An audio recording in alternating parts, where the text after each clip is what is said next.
All right. So let's take a look at some additional examples from Chapter 21. So a county health department tries an experiment using several hundred volunteers who are planning to use a nicotine patch to help them quit smoking. The subjects were randomly divided into two groups. People in Group 1 were given the patch and attended a weekly discussion meeting with counselors and others trying to quit. People in Group 2 were also given the patch, but did not participate in the counseling discussion meetings. After 6 months, 46 of the 143 smokers in Group 1 and 30 of 151 smokers in Group 2 had successfully stopped smoking. Good job. Do these results suggest that such support groups could be an effective way to help people stop smoking? So, I actually had an email conversation with Mr. Hedstrom this weekend. Oh, lucky dog. Yeah. Lucky dog. And one of the things that we talked about is, if they don't tell you to do a hypothesis test directly, couldn't you just do a confidence interval?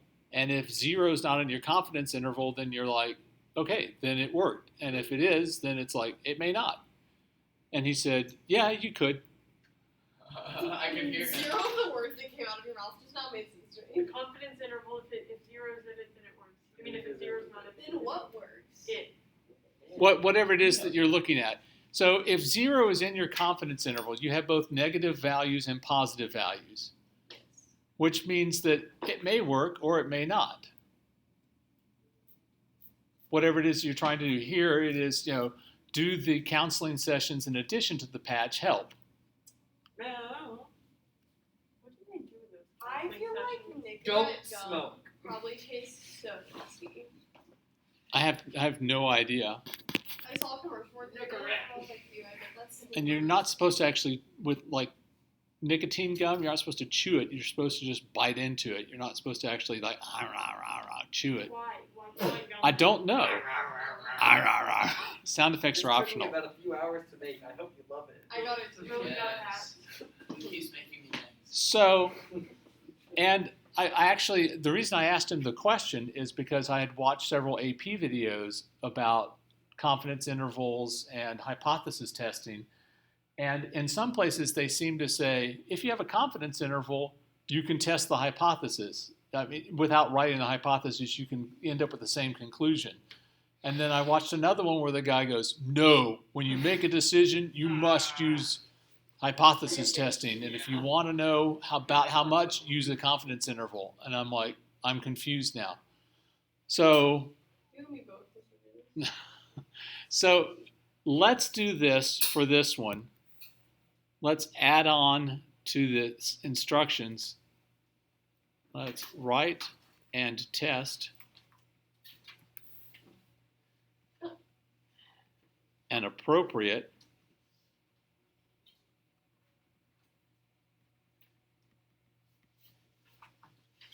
hypothesis. What he said is that on the AP exam, they're usually specific about, words are hard, they're usually specific about which it is that they want you to do. Make a confidence interval, write and test a specific hypothesis. So, here we're going to look at the proportion of people in each group, right? So, our null hypothesis is going to be our conservative, if you want to call it that. What is it that someone who is cynical would be like? Oh. Pardon? It would be that it doesn't help. It would be that it doesn't help. That was a hint. What? That was a hint for Wordle. Did I say the word? You might have. Oh, crud. Wait, did you play it? Yes. Wait, do it. Did you hear him when he said it? Yes, I heard him when he said it. I was asking because we said it earlier what it was. I didn't know you played or I wouldn't have said it. No, it's not Okay. basic. So we're going to say that P sub 1 is equal to P sub 2. Or if you prefer, you can say P sub 1 minus P sub 2 is equal to 0. Either one is fine. And our alternative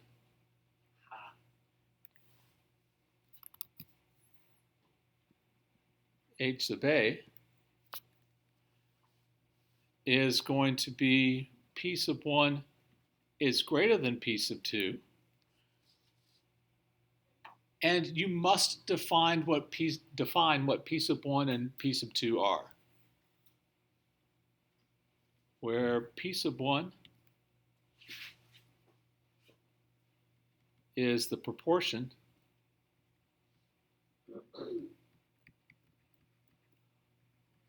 of not just our sample. You have to be really careful not to write anything that makes it sound like P sub 1 is part of your sample. It's part of the whole population. So of all smokers who would successfully quit,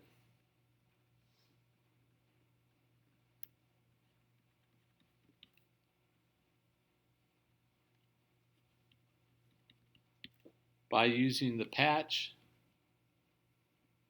and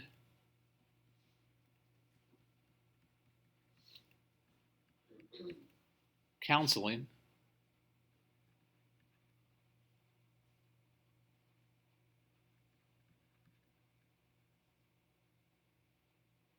sessions,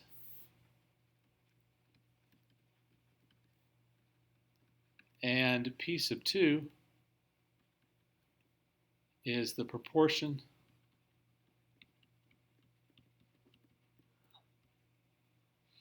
of all smokers who would quit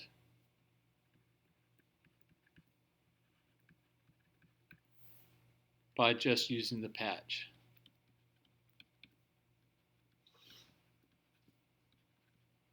What do they put in those things?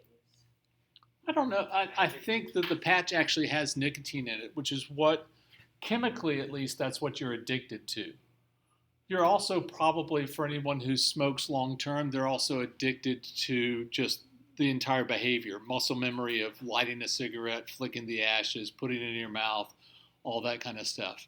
Psychologically, there's some view for that it's people who are, as a child, never got past the oral stage where you're orally fixated.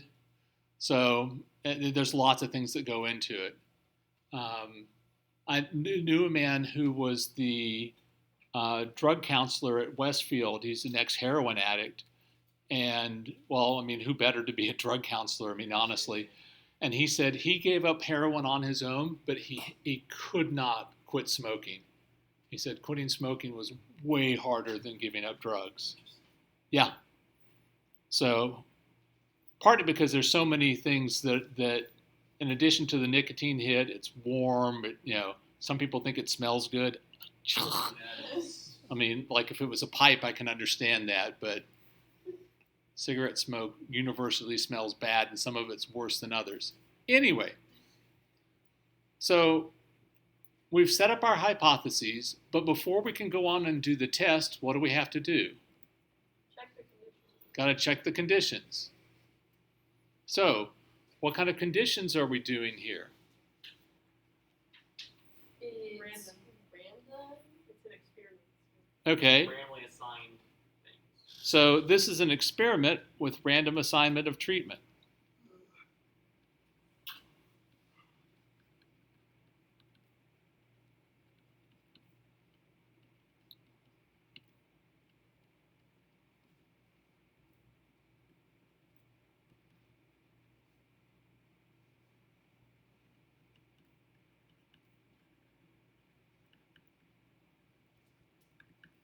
And unlike the one that was on the quiz last week, can we talk about the population that we have drawn people from?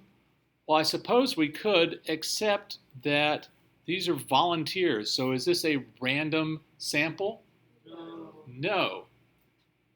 Okay, so we don't need to talk about the 10%. Anytime it's an experiment, we don't need to talk about the 10% part.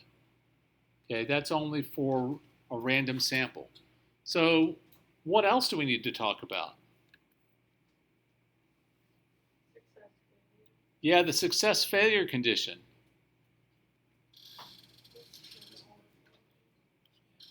And we need to talk about it for each group, don't we?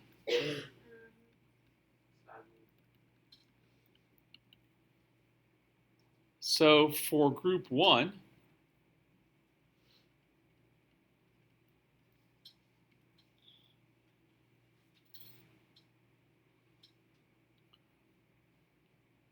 so how are we going to talk about that for this? Well, in this particular one, do we have a level that we're looking at? Do we have a piece of knot that we're saying, this is what we think it is?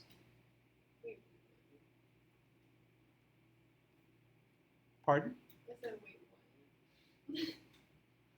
So frequently we're looking at a proportion where we think that we're testing against the proportion is 20%, the proportion is 30% or whatever. Do we have one of those for this? It says that 46 out of 103 quit. Right, but we don't have an idealized one, Oh no. right? We just have the actual observations, right? So we can only talk about what we observe. If there was something different, if they'd given us more information, we should talk about what we think is going to happen or what corresponds to the null hypothesis. That got some of you in trouble on the last quiz again. So I wasn't asking anyone to self-identify, but thank you very much. So for group 1, there were 46 successes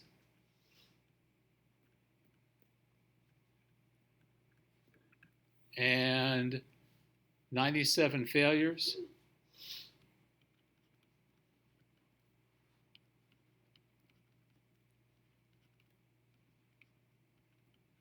Both of which are greater than 10.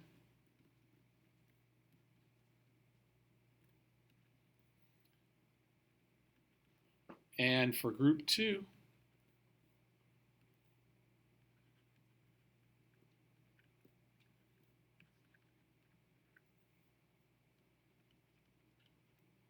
there were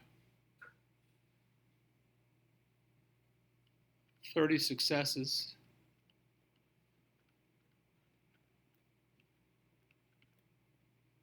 and 121 failures.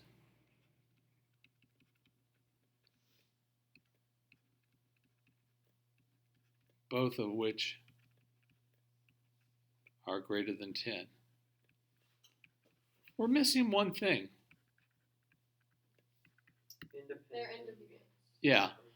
And since this is an experiment with random assignment, do we really need to talk about the independence of the two groups? No. When you have an experiment with random assignment, the two groups are automatically independent of one another. All right. So notice our null hypothesis is that these two percentages are the same. So what is it that I have to do when I have an assumption like that? Uh-oh, it got really quiet. Let's get a little louder here. Find the mean and standard deviation. Still have EML? Don't you have to make them a z-score to compare them, Well, yes. but not the answer you're looking for? No. Find the p-hat. Okay, we can find the p-hats. Okay. Also not the answer you're looking for? It doesn't sound like it was. So p-hats of 1 is 46 out of 143.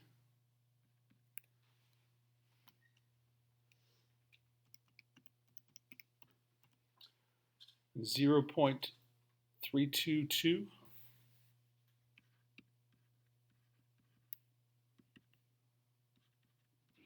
And p hat sub 2 is 30 out of 151.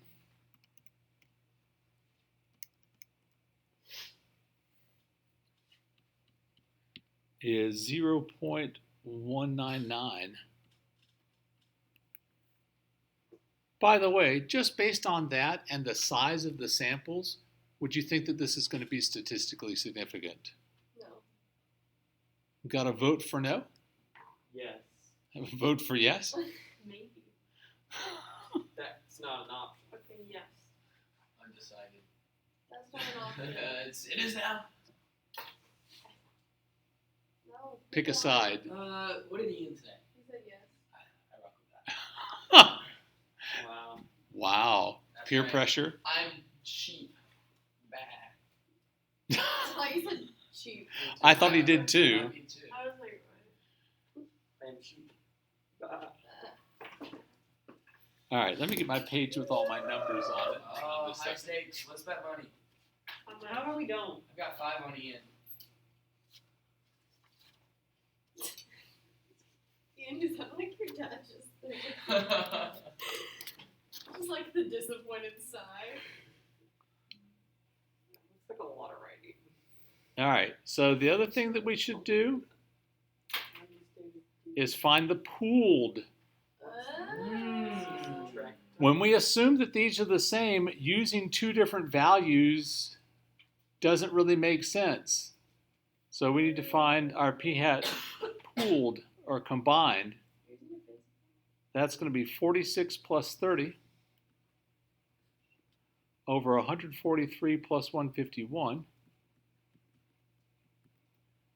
is 0.259.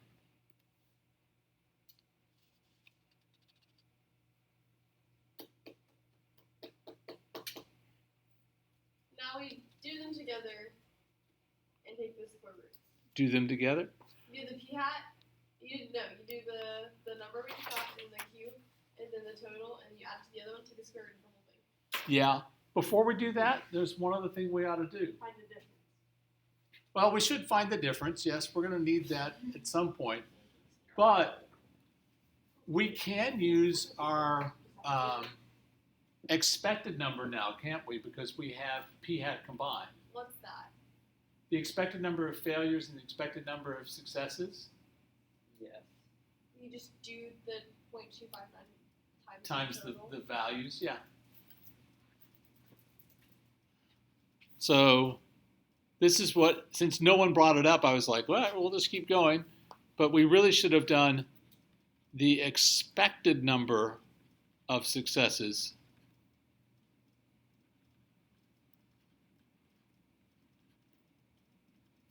Should that be on like the qualifications list? Yep.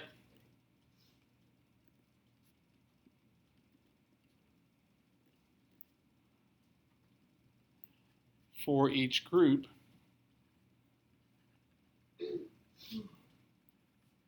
Are group 1 0.259 times 143,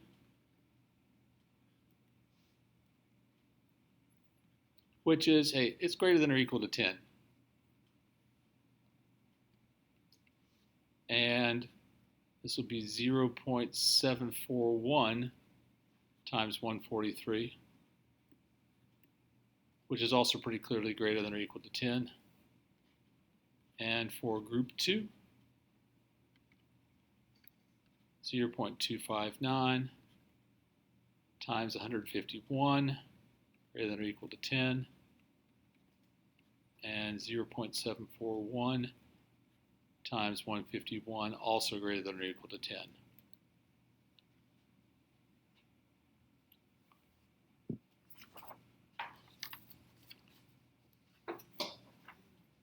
Okay, what kind of a test is this that we're doing? A two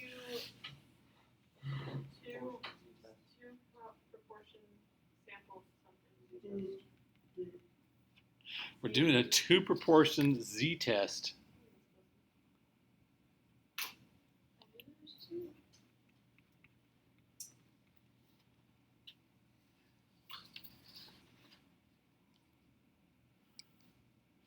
And you could do this by hand, but we can also do this by calculator. Yes, please. Let's do it by calculator. Please. Okay. Two prop. That's what they say in the airplanes. Two prop. When they fly them. Say prop. They do. My dad flies airplanes. My bad. Yeah. You're right. So we're doing a 2-prop z-test. And the nice thing is we just have to put in all the different numbers. How do we find two prop z tests again? Stat tests. Oh, tests. I was on X count. of 1 is. So it was 46 out of 143. Color? You can draw? And the second one was 30 out of 151.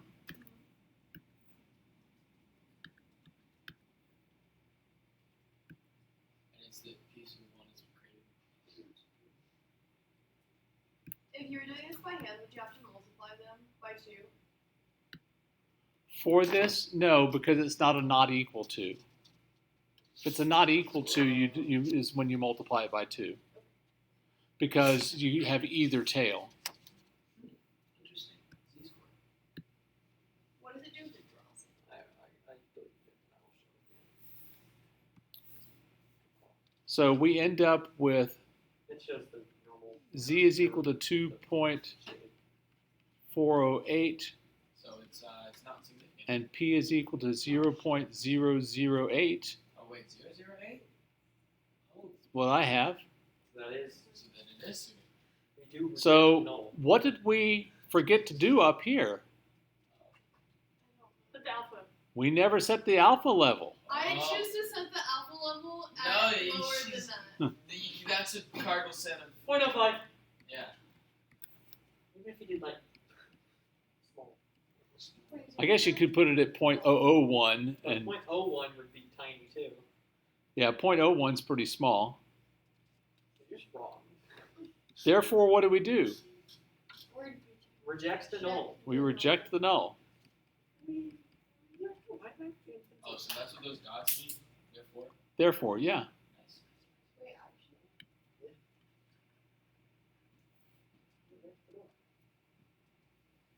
There is convincing evidence. And remember that your conclusion is always about the alternative. To conclude,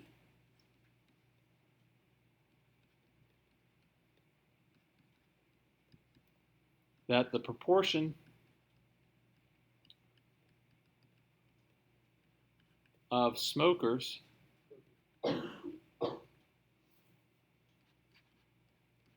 that would quit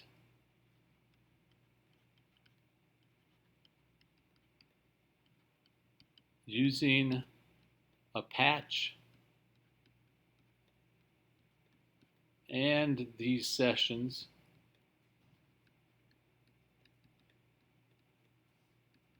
is greater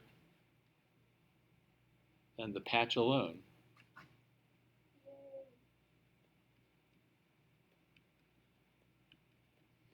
But actually, that kind of sucks for the people that are addicted because now they have to pay more money. Pardon? Have to. I You said, should but have a actually, question that for kind of sucks for the people that are addicted because they have to pay more money. Like in the beginning, you asked what the cynical side was, but it depends on who you are. Because if you're an addict, it's better if the patch works the same or better because then you're spending less money. I don't understand where the money comes into it. If you're saying that it is better to have nicotine patches and do counseling, Right. that's gonna me as an addict, that's gonna cost me more money to get over my addiction. Oh, this is a free county health program. So, It's gonna cost more time. Time is money. Okay. So we did end up thinking this was beneficial. The question becomes, well, how beneficial is it? Yeah. Does it help a lot or just a little bit?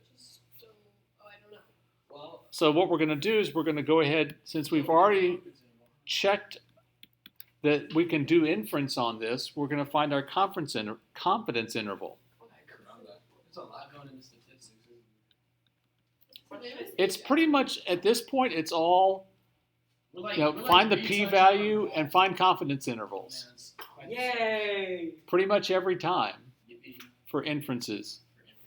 So that we're going to be using a 2-prop z interval. I mean, they say a lot of things. Yeah, two propellers, is that what you mean? Is it?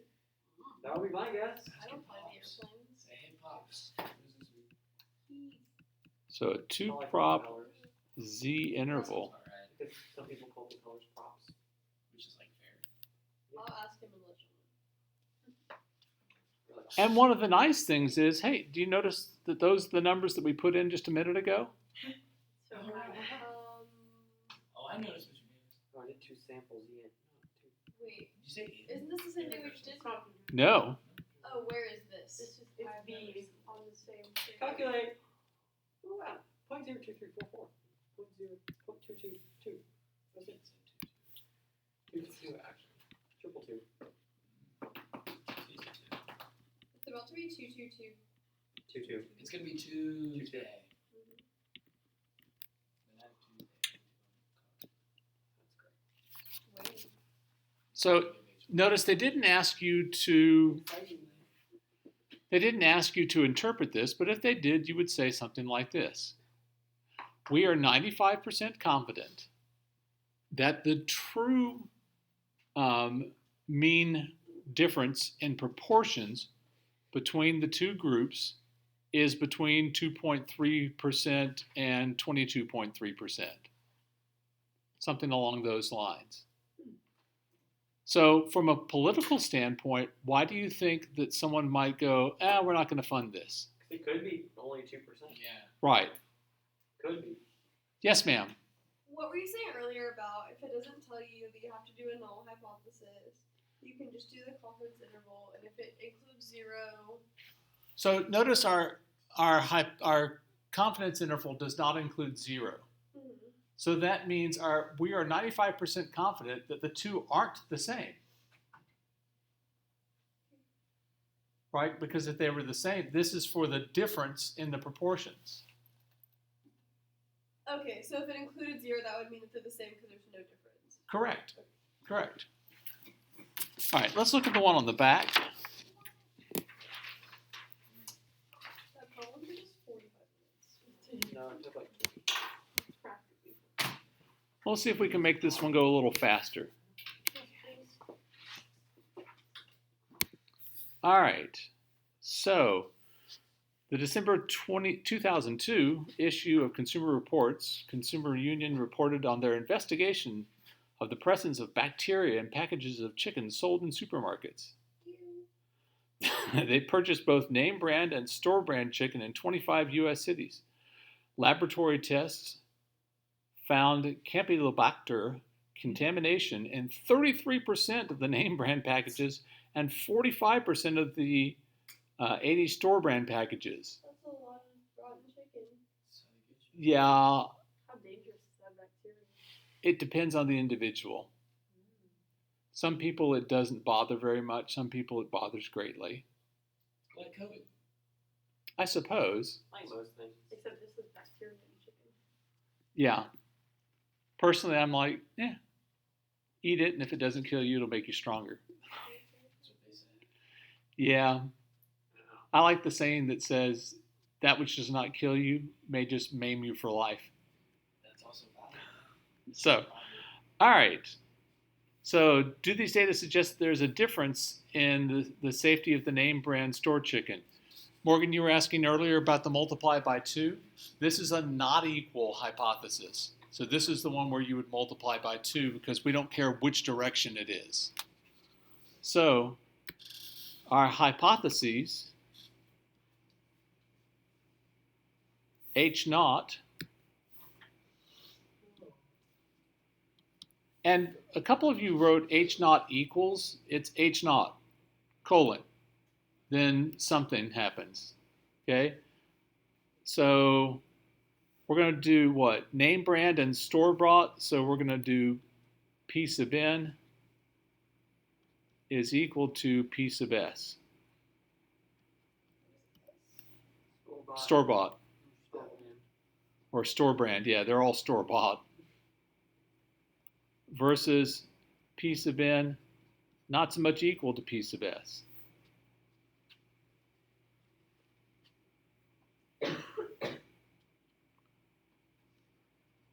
Where P sub n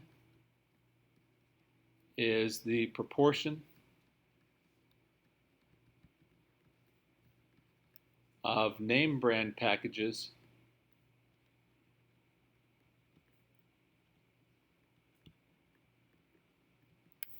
that are contaminated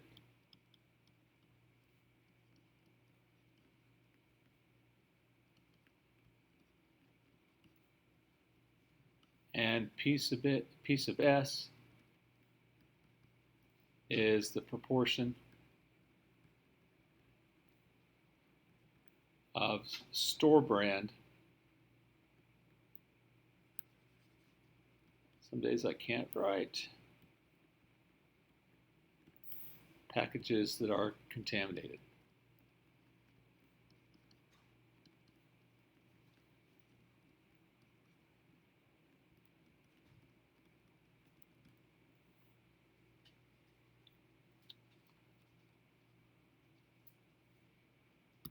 So again, we're assuming these are equal. So what's one of the things we're going to have to find? The combined observed proportion. So for that, we're going to have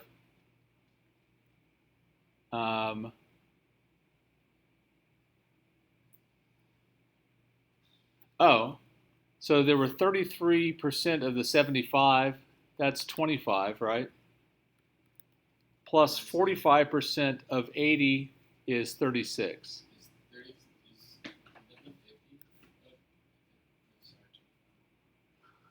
What? All right. And if you do these and you get a decimal, you need to round them because you need whole numbers. Right? The number has to be a whole number. You're not going to get a partial package that's contaminated. Out of 75 plus 80. So the combined is 0.394.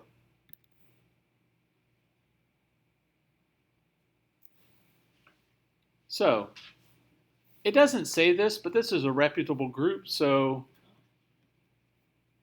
we will assume that the packages selected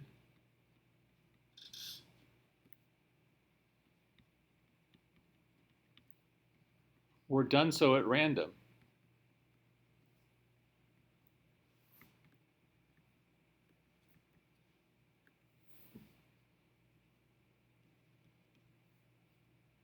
And the number of packages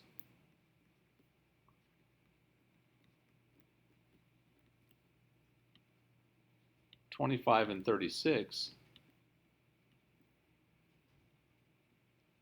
represent less than 10%. Again, since we're drawing from a population, we need to talk about the fact that it's less than 10% of that population of all packages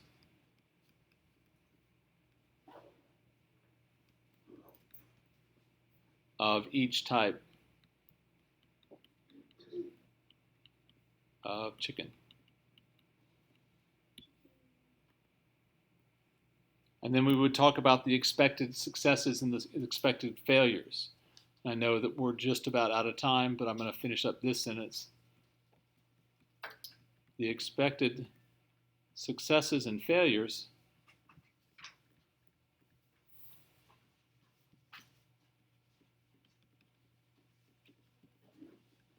are 25 times 0.394, which is greater than or equal to 10, and 25 times 0.606, which greater than or equal to 10. For name brand,